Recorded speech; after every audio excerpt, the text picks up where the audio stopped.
আল্লাহ তাআলা বলেন, আর সিংহায় ফুঁক দেওয়া হবে, ফলে আল্লাহ যাদেরকে ইচ্ছা করেন তারা ছাড়া আসমানসমূহে যারা আছে এবং পৃথিবীতে যারা আছে সকলেই বেহুশ হয়ে পড়বে।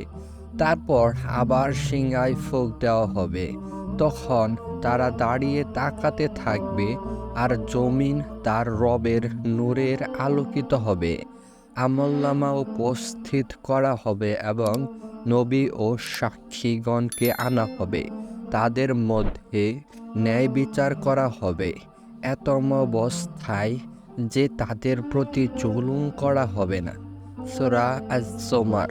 আল্লাহ তাআলা অন্য আয়াতে বলেন, আর সিংহায় ফুঁক দেওয়া হবে, তৎক্ষণাৎ তারা কবর থেকে তাদের রবের দিকে ছুটে আসবে। সূরা ইয়াসিন আয়াত ৫১।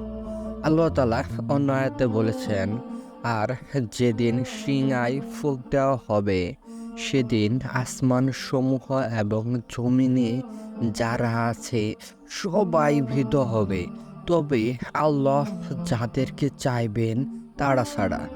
আর সবাই তার কাছে হীন অবস্থায় উপস্থিত হবে। সূরা আন-নামল আয়াত ৮৭। হাদিসে এসেছে, আবু হুরায়রা রাদিয়াল্লাহু তাআলা আনহু থেকে বর্ণিত, তিনি বলেন, রাসূলুল্লাহ সাল্লাল্লাহু আলাইহি ওয়াসাল্লাম বলেছেন, দুই সিংহায় ফুৎকারের মধ্যে সময় হলো ৪০। লোকেরা প্রশ্ন করল, এ আবু হুরায়রা, উহা কি ৪০ দিন? আমি আবু হুরায়রা না বললাম। তারা জিজ্ঞাসা করল, তাহলে কি ৪০ মাস? আমি বললাম, না।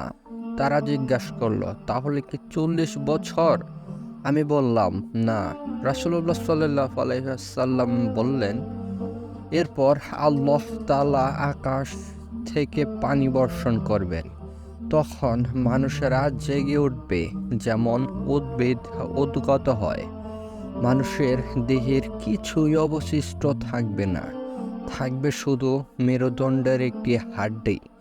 আর এতেই কিয়ামতের দিন সৃষ্টি জীবকে আবার তৈরি করা হবে। আল্লাহু আকবার। হাদিসটি থেকে আমরা যা শিখলাম: ১. কিয়ামত সংগঠনের দুবার সিংহায় ফুঁক দেওয়া হবে।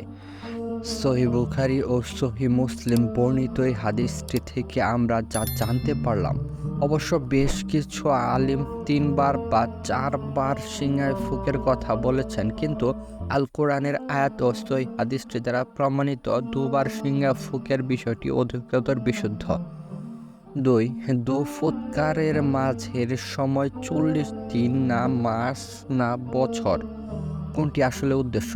বিভিন্ন হাদিসে ৪০ বছরের কথা বলা হয়েছে, কিন্তু সে হাদিসগুলো দুর্বল সূত্রের। আসল কথা হলো বিষয়টি অস্পষ্ট রাখা হয়েছে। ৩. কিয়ামতের সময় কবরে মানুষের দেহের কোনো কিছুই অবশিষ্ট থাকবে না, শুধু একটি মেরুদণ্ডের হাড় আল্লাহ তাআলা অক্ষত রাখবেন। সেটি দিয়ে মানুষকে আবার সৃষ্টি করবেন। সহিহ বুখারী হাদিস নং ৪৯৩৫ ও সহিহ মুসলিম হাদিস নং ২৯৫৫। সম্মানিত শিখন হাদিসের দর্শকবৃন্দ, আশা করি ভিডিওটি আপনাদের ভালো লেগেছে। ভিডিওটি যদি ভালো লেগে থাকে, মহান আল্লাহ তাআলার বাণী মানুষের মাঝে শেয়ার করে দিন। আর চ্যানেলটিকে সাবস্ক্রাইব করে পাশে থাকা বেল আইকনটি ক্লিক করে দিন, পরবর্তী ভিডিওগুলো আপনি সবার আগে পেতে পারেন। ধন্যবাদ সবাইকে।